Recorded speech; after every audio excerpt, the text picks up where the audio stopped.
नमस्कार, खबर असरदार देख रहे हैं आप और आपके साथ मैं हूं अंशिका पाठक और मैं हूं आपके साथ प्रशांत कटारे। तो खबर असरदार में सबसे पहले बात संभल कांड की। यूपी के संभल में मस्जिद के सर्वे पर हुए बवाल को लेकर नया खुलासा हुआ है। इस बवाल के पीछे सर्वे नहीं, आपसी वर्चस्व के लिए खूनी खेल सामने आ रहा है। न्यूज 18 की टीम ने ग्राउंड जीरो पर पहुंचकर जब पड़ताल की तो कई बातें सामने आ रही हैं। क्या संभल में वर्चस्व के खूनी खेल की भेंट चढ़ी 4 जिंदगियां? क्या तुर्क और पठान की लड़ाई में संभल ने लिया खूनी रंग? क्या स्थानीय सांसद और विधायक में थी वर्चस्व की जंग? क्या तुर्क सांसद के समर्थकों ने चलाई गोलियां? इन्हीं सवालों की पड़ताल करते ये रिपोर्ट देखिए।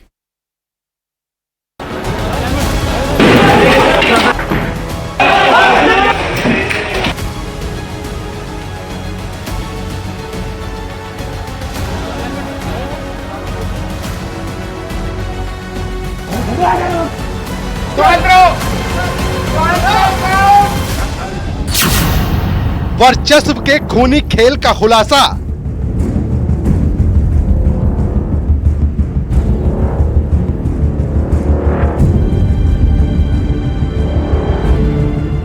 हिंसा की जड़ का कारण।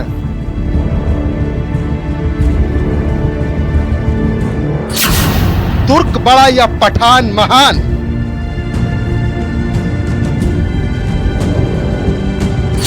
एमपी और एमएलए में कौन पावरफुल?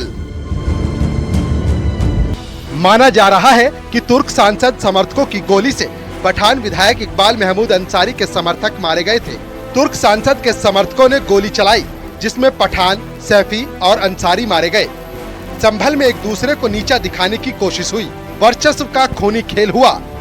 तुर्क बनाम पठान की लड़ाई को संभल बवाल की असली वजह बताया जा रहा है।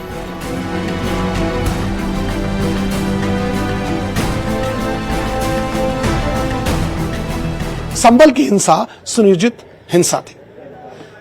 देशी बनाम विदेशी की लड़ाई थी। अगर बात की जाए तुर्क बनाम पठान की लड़ाई की भेंट चढ़ गई 4 जिंदगियां। इस हिंसा के पीछे सबसे बड़ा कारण था वर्चस्व का, एक दूसरे को नीचे दिखाने का। तुर्क बनाम पठान की खींचातानी में ये इतनी बड़ी हिंसा हुई। अगर बात की जाए तुर्क की तो सांसद के समर्थकों ने पठान यानी विधायक के समर्थकों पर हमला बोल दिया। भीड़ का फायदा उठाकर इन पठान गुट के 4 लोग मारे गए।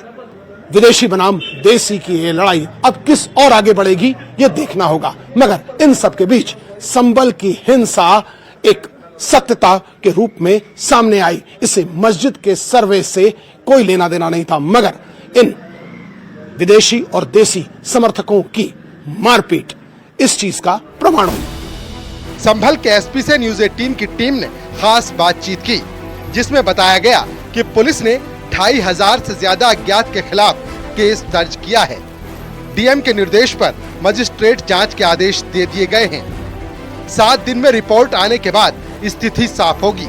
उपद्रवियों को बख्शा नहीं जाएगा और जो normal day to day tempo of life है वो कंटिन्यू रहेगा।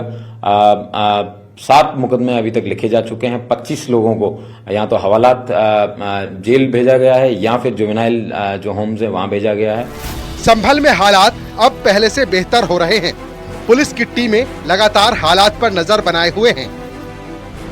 एक बार फिर से सूरज की किरण निकलने के साथ साथ मंगलवार का दिन यहाँ व्यापारियों के चेहरे पर भी खुशी ये बात बता रही है कि इन्होंने आज अपनी शॉप्स खोली हैं और ये सबसे बड़ी यहाँ की बाजार बताई जा रही है। यहाँ 300 से ज्यादा दुकानें। ये यहाँ का घंटा घर बाजार है जहाँ परचून से लेके ज्वेलरी से लेके है, मगर ये मेन किराने का एक सबसे बड़ा सेंटर है। सर कैसे देख रहे हैं आज का दिन? आपकी चेहरे खुशी भी कुछ कह रही है, कुछ थोड़ा सामान हुआ चीज है? हाँ, काफी सामान्य हुआ और मैं समझता हूँ बाजार खुलने से और सामान्य हो जाएगा फ्यूचर में और शांति भी बहाल होगी। एसएसपी की टीम 36 उपद्रव करने वालों की तलाश में जुटी है। हादसे के दिन से न्यूज 18 की टीम ग्राउंड जीरो पर लगातार मौजूद है और पल पल की अपडेट पर नजर बनाए हुए है।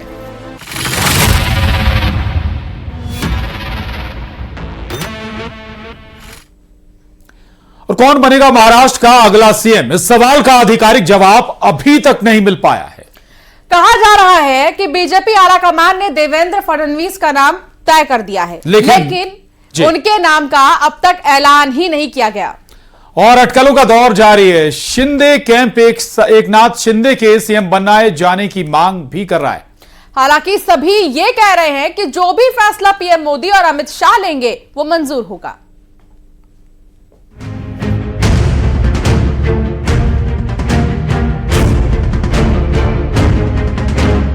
देवेंद्र फडणवीस या एकनाथ शिंदे, महाराष्ट्र का अगला सीएम कौन होगा, इस पर सस्पेंस बरकरार है। हालांकि बताया जा रहा है कि बीजेपी आलाकमान ने सीएम पद के लिए देवेंद्र फडणवीस का नाम फाइनल कर दिया है, लेकिन अभी तक आधिकारिक ऐलान नहीं किया गया और ऐसे में अटकलों का बाजार गर्म है।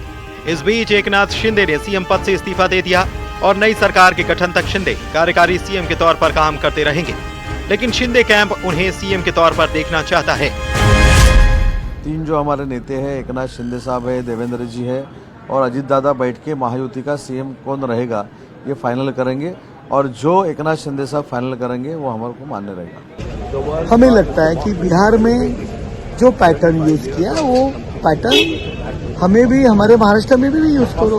आखिर निर्णय नेता लोग लेंगे, जो निर्णय लेंगे वो हम लोग एक्सेप्ट करने वाले हैं, लेकिन हमारे मांगने का तो हक है, वो हक हम मांग रहे हैं। शिंदे कैंप के नेता एकनाथ शिंदे को बतौर सीएम तो देखना चाहते ही हैं, लेकिन उनका कहना है कि पीएम मोदी और अमित शाह जो तय करेंगे वो उन्हें मंजूर होगा। शिंदे कैंप के दीपक केसरकर ने कहा कि सभी नेता यहां बैठकर बात करेंगे और एक मत होने पर आखिरी फैसला पीएम मोदी और अमित शाह करेंगे। प्रत्येक कार्यकर्त्यांच्या भावना असतात की आपल्या पक्षाचा मुख्यमंत्री व्हावा, परंतु तीनही पक्षांनी स्पष्ट सांगितलेलं आहे की जो निर्णय आदरणीय मोदी साहेब आणि शाह साहेब घेतील तो सर्वांना मान्य रहेगा। बीजेपी का दावा है कि जनता के बीच देवेंद्र फडणवीस ही सीएम के तौर पर हैं। बीजेपी विधायक गोपीचंद पडलकर का कहना है कि पार्टी चाहती है कि देवेंद्र फडणवीस ही सीएम बने। अरे आपको भी पता है, लोगों को भी पता है और लोगों ने देवेंद्र फडणवीस साहब के साथ जो अन्याय हुआ था 2019 में, इसका बदला लोगों ने लिया है। लोगों को सभी को पता है, लेकिन अभी क्या ये बात करने की जरूरत है, ऐसा मुझे लगता नहीं है। महाराष्ट्र में सरकार बनाने का फॉर्मूला भी तय हो चुका है। सीएम के साथ 2 डिप्टी सीएम का फॉर्मूला कायम रहेगा। बीजेपी के 24, शिवसेना के 12, एनसीपी के 10 मंत्री हो सकते हैं। खबर है कि जल्द ही अमित शाह से शिंदे, फडणवीस और अजित पवार की मुलाकात होगी।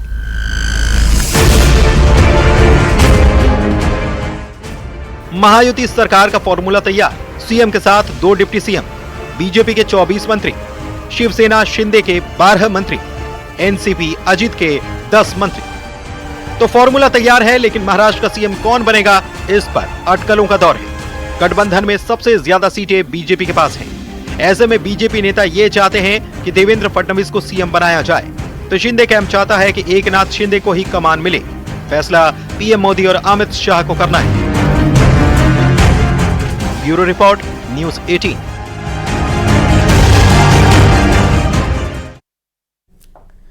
आज संविधान दिवस है। यह मौका संविधान को समझने और इसके निर्माताओं को याद करने का है। लेकिन इस मौके पर भी सियासत छिड़ गई है। संविधान का नाम लेकर सियासी आरोप प्रत्यारोप लगाए जा रहे हैं। राहुल गांधी से लेकर अखिलेश यादव तक बीजेपी पर हमला बोल रहे हैं, तो मुख्यमंत्री योगी आदित्यनाथ संविधान की प्रस्तावना में धर्मनिरपेक्ष और समाजवादी शब्द जोड़े जाने पर सवाल उठा रहे हैं।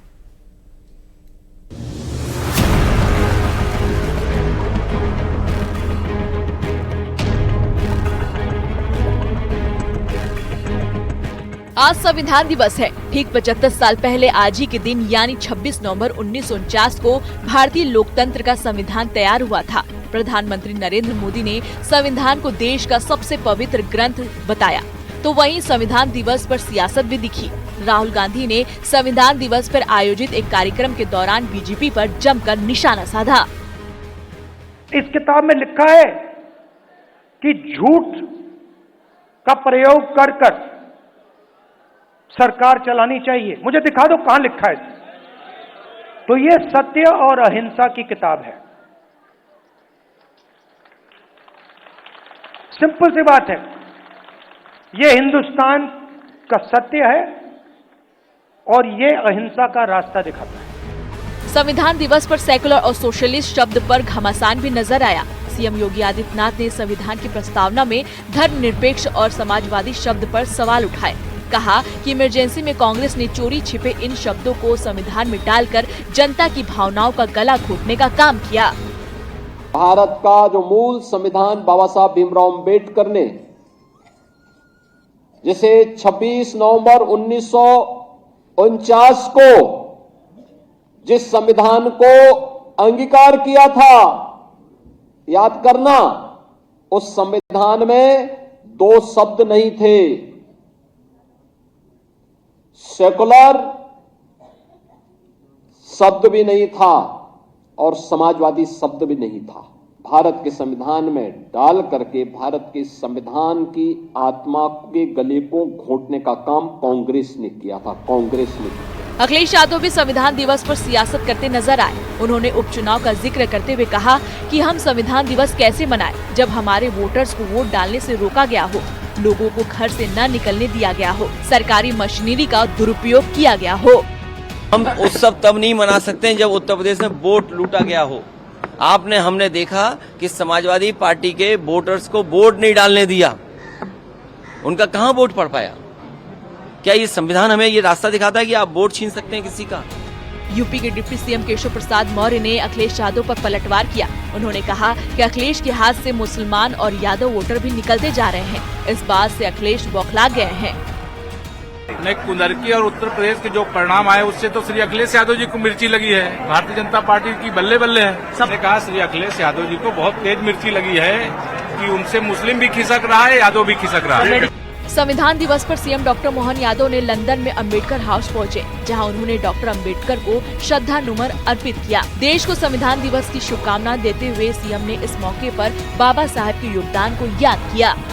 स्वर्गीय भारत रत्न डॉक्टर भीमराव अम्बेडकर जी को अपनी विनम्र श्रद्धांजलि भी अर्पित करता हूं और उनके दिए गए अद्वितीय इस संविधान को स्मरण करते हुए पुनः पूरे देश की ओर से उनके उस योगदान का एक तरह से सराहना भी करता हूं।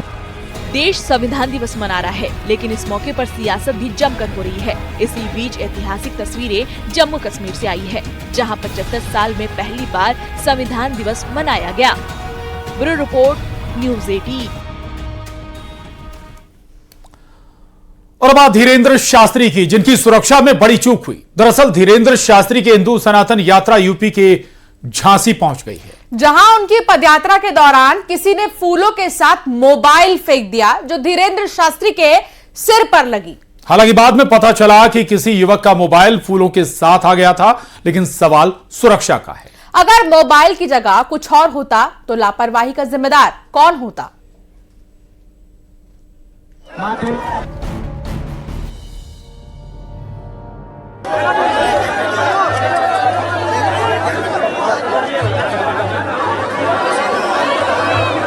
कि किसी ने मोबाइल फेंक के मारा है हमको, मोबाइल हमें मिल गया है। हिंदुओं के लिए सड़क पर उतरे बाबा बागेश्वर की सुरक्षा में बड़ी चूक सामने आई। यूपी के झांसी में पंडित धीरेन्द्र कृष्ण शास्त्री की पदयात्रा पहुंची, जहां पदयात्रा के दौरान किसी ने धीरेन्द्र कृष्ण शास्त्री पर फूलों के साथ मोबाइल भी फेंक दिया। तस्वीरों में भी आप देख सकते हैं कि किस तरह मोबाइल बाबा के चेहरे पर लगा। मोबाइल लगने के बाद पंडित धीरेन्द्र कृष्ण शास्त्री उसे उठाते हैं और कहते हैं कि किसी ने मोबाइल हमको फेंक कर मारा, मोबाइल हमको मिल गया है।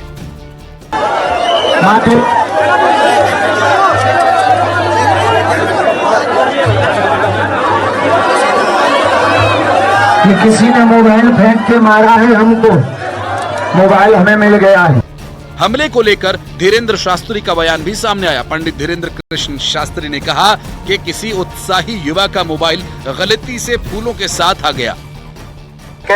किसी भी प्रकार का हम पर हमला नहीं हुआ है। फूल फेंकते समय किसी श्रद्धालु भक्त का मोबाइल आ गया था, जो यहाँ थोड़ा लगा था, वो वापस भी कर दिया गया है। उधर बीजेपी विधायक रामेश्वर शर्मा ने कहा कि चिंता मत कीजिए, जहां जहां सरकार की जिम्मेदारी होगी पूरी सुरक्षा व्यवस्था की जाएगी। बागेश्वर धाम पर जो है परमात्मा की कृपा है, जनता जनार्दन का स्नेह आशीर्वाद है, जय श्री राम की उद्घोषणा है, बजरंगबली झंडे में साथ चल रहे हैं। कोई मोबाइल फेंक कर बागेश्वर धाम जी पर नहीं फेंक सकता। किसी उत्साही नौजवान में जय श्री राम बोलते हुए हाथ से छूट गया होगा। घबराइए मत, बजरंगबली साथ चल रहे हैं। दरअसल हिंदू सनातन पद यात्रा के दौरान पंडित धीरेन्द्र कृष्ण शास्त्री लगातार हिंदुओं से एकजुट होने की अपील कर रहे हैं। अभी तो हमारी एकता पर फोकस है, यही तो हम हिंदुओं को बताना चाहते हैं कि 20% में वो पत्थरबाजी कर रहे हैं, 50 हो जाएंगे तुम्हारे घरों की बेटियों को उठा ले जाएंगे। पाकिस्तान में 2% बचे हैं और भारत में 2% थे, 122 हो गए हैं वो। धीरेन्द्र शास्त्री की हिंदू सनातन पदयात्रा इन दिनों चर्चा में है। ऐसे में इस पदयात्रा पर उपद्रवियों की भी नजर है। हालांकि सुरक्षा को लेकर प्रशासन पूरी तरह से अलर्ट है। Report news 18। अभी कुछ महीनों पहले हरदा में हुए ब्लास्ट की आग ठंडी भी नहीं हुई थी कि मध्य प्रदेश के अलग अलग जिलों से ऐसे धमाकों की खबरें लगातार सामने आने लगी। कल देर रात मुरैना में अवैध पटाखे बनाने के दौरान एक घर में विस्फोट हुआ और विस्फोट इतना भीषण हुआ कि 4 लोगों को अपनी जान गंवानी पड़ गई। मुरैना में इस महीने होने वाले ये तीसरे धमाके की पूरी कहानी आपको बताएंगे और प्रदेश में तो इस तरह के कितने ही हादसे अब तक हो चुके हैं, इसकी गिनती भी नहीं है। लेकिन प्रशासन की तरफ से अभी तक ऐसी अवैध फैक्ट्रियों पर कोई सख्त एक्शन नहीं किया गया। क्या है इन धमाकों के पीछे का कारण, करेंगे बात, लेकिन उससे पहले देखिए रिपोर्ट।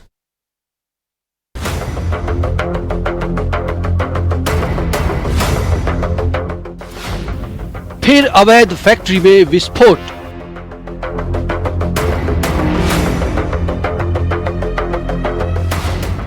भीषण विस्फोट से दहला मुरैना।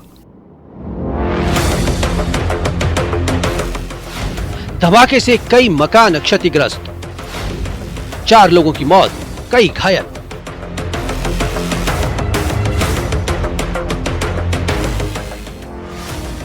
मध्य प्रदेश में एक बार फिर जोरदार धमाका हुआ है। पिछली घटनाओं की तरह ही इस बार भी एक घर में अवैध रूप से पटाखे बनाए जाने के चलते विस्फोट हुआ और इस धमाके में 4 महिलाओं को अपनी जान गंवानी पड़ी, जबकि कई लोग घायल हुए हैं। विस्फोट एमपी के मुरैना में हुआ, जहां कल देर रात एक मकान में जोरदार धमाके से अफरा तफरी मच गई। यहां पटाखे और बारूद के भंडारण में हुए विस्फोट के चलते कई मकान पूरी तरह धराशायी हो गए।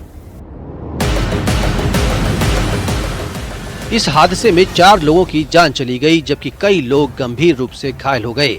घायलों में कुछ की हालत गंभीर है, जिन्हें बेहतर इलाज के लिए ग्वालियर रेफर किया गया है। घटना के बाद स्थानीय लोगों में दहशत का माहौल है। यहाँ पे सब पता नहीं, एकदम बेस्ट विस्फोट हुआ है।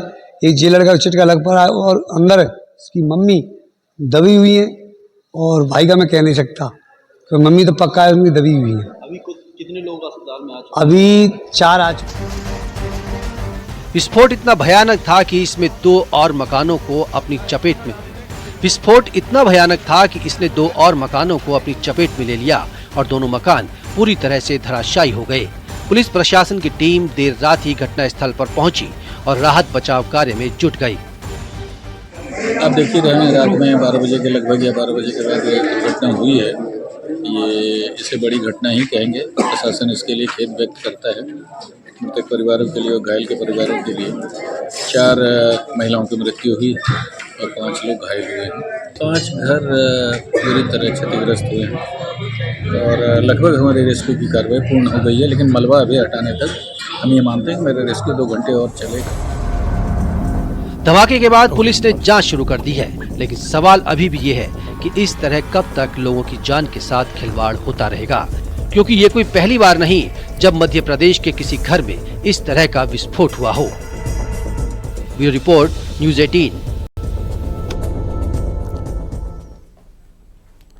और क्या बांग्लादेश हिंदुओं का नया नरकिस्तान बन गया है? वहां से जो तस्वीरें आ रही हैं उन्हें देखकर तो यही लगता है। बांग्लादेश में काफी वक्त से हिंदुओं पर अत्याचार हो रहा है, लेकिन अब तो हद ही पार हो गई है। पहले तो कट्टरपंथी ही हिंदुओं को निशाना बना रहे थे, अब बांग्लादेश की पुलिस और अर्धसैनिक बल जुल्म ढा रहे हैं। कल बांग्लादेश में इस्कॉन के महंत चिन्मय कृष्णदास को गिरफ्तार किया गया था।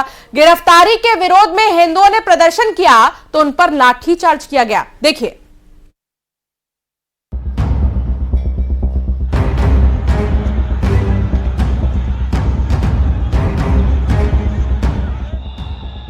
हिंदुओं पर क्रूरता की दिल दहला देने वाली ये तस्वीर बांग्लादेश की है। ये तस्वीरें बयां कर रही हैं कि पाकिस्तान के बाद बांग्लादेश को हिंदुओं का नया नर्क क्यों कहा जा रहा है। बांग्लादेश में कल गिरफ्तार किए गए इस्कॉन के महंत चिन्मय कृष्णदास के समर्थकों पर आज बांग्लादेश पुलिस ने जबरदस्त लाठीचार्ज किया। इस लाठीचार्ज में एक वकील की मौत हो गई। आरोप है कि पुलिस ने महंत चिन्मय कृष्णदास के समर्थकों पर ग्रेनेड भी दागे।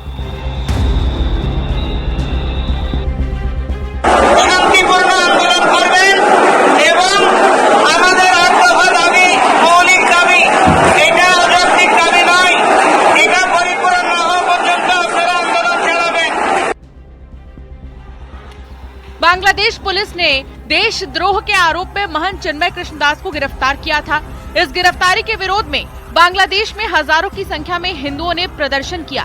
प्रदर्शन से चिढ़कर कट्टरपंथियों ने हिंदू समुदाय पर हमले किए और आज बांग्लादेश पुलिस और अर्धसैनिक बल कट्टरपंथियों से भी आगे निकल गए। सैकड़ों हिंदुओं पर लाठीचार्ज किया गया। बांग्लादेश में खुलेआम इस्लामिक कट्टरपंथी हिंदुओं के घरों, दुकानों में आगजनी, लूटपाट कर रहे हैं। श्री कृष्ण के प्रेम के माध्यम से सारे विश्व में प्रेम का संदेश फैलाता है। उस प्रेम में उन्मुक्त होकर सड़कों पर नाचना, गाना और कृष्ण की भक्ति में अपना जीवन बिताना, उसके लिए शाकाहारी होना, एक संयमित जीवन व्यतीत करना, ऐसा है। ऐसी संस्था का और ऐसे सन्यासी का किसी तरह के आतंकवाद से कोई संबंध हो ही नहीं सकता। और हमने देखा कि जितने भी प्रोटेस्ट हुए, जिसमें 3 लाख, 4 लाख, 5 लाख लोग जब रास्ते में उतर रहे थे, तो किस तरह शांतिपूर्व तरीके से प्रोटेस्ट कर रहे थे, कीर्तन के माध्यम से प्रोटेस्ट कर रहे थे। सिर्फ उनके जो 8 पॉइंट डिमांड है उसकी वो मांग कर रहे थे कि उनकी जो माइनॉरिटीज़ हैं बांग्लादेश में, उनको सुरक्षा प्रदान की जाए। तो इतने शांतिपूर्व प्रोटेस्ट के जो चेहरे हैं चिन्मय कृष्णदास, उनको अरेस्ट करना ये इंस्टिगेट करने के बराबर है। महंत चिन्मय कृष्णदास के लिए रिहाई के लिए प्रदर्शन लगातार जारी है। आज भी अलग अलग हिस्सों में प्रदर्शन हुए हैं। प्रदर्शनकारियों ने ढाका, चटगांव और दिनाजपुर सड़क पर जाम किया। खबरों के मुताबिक पीएनपी और जमात के कार्यकर्ताओं ने हिंदुओं पर हमला कर दिया, जिसमें करीब 50 लोग जख्मी हो गए हैं। इसके पहले भी हजारों की संख्या में हिंदुओं ने जय सिया राम और हर हर महादेव के जयकारे लगाते हुए विशाल मशाल रैली निकाली थी। सब चाले हैं बांग्लादेश से में हिंदुओं को खत्म करना चाह रही वहाँ की सरकार। वहाँ के हिंदू बुजदिल हैं, उनको तुरंत एक होकर सड़कों पर आकर वहाँ विरोध करना चाहिए। इस्कॉन से जुड़े चिन्मय दास बांग्लादेश में हिंदुओं पर हमलों के खिलाफ लगातार आवाज उठाते हैं और कई विरोध प्रदर्शनों का नेतृत्व कर चुके हैं। इस्कॉन का कहना है कि दास को हिंदू विरोध प्रदर्शनों का प्रमुख चेहरा बनाने की वजह से निशाना बनाया जा रहा है और उनके खिलाफ लगाए गए आरोप झूठे हैं। Bureau report, news 18।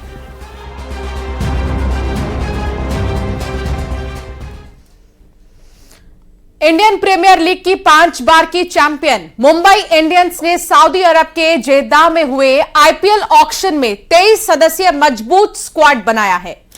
Mumbai Indians ने रोहित शर्मा, सूर्य कुमार यादव, हार्दिक पांड्या, जसप्रीत बुमराह और तिलक वर्मा को रिटेन किया है।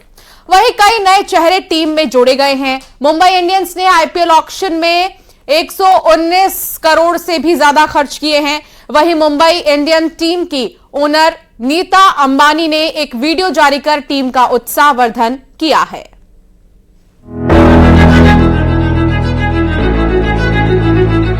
मेगा ऑक्शन म्हणजे नवीन टीम, नवीन सुरुवात, पण तोच मुंबई इंडियन्सचा उत्साह. We had retained a strong core team in Rohit, Bumrah, Hardik, Surya, Tilak.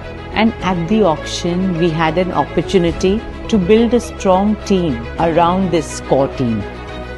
We are elated to have some of our old boys back with us, like Bolty, Karn Sharma, Namandhir and Arjun Tendulkar, and happy to welcome so many new faces in the Mumbai Indians family, like Ryan Rickelton, Will Jacks, Deepak Chahar, Allah Ghazanfar, Robin Minz, Mitchell Santner, Lizaad Williams, Reece Topley, Vignesh Puthur, Bevon John Jacobs, Venkata Satyanarayana, Raj Angad Bawa, Srijith Krishnan, Ashwani Kumar. At MI, we take a lot of pride and satisfaction in scouting and nurturing many young talent that have then gone and played for Team India. Over the years, we have had Bumrah, Hardik, Krunal, Tilak, Ramandeep, and we would want to continue this tradition of scouting, nurturing and developing young talent for the future. We warmly welcome them all to the Mumbai Indians family. पलटण ही आपली team आहे, मुंबईची team आहे.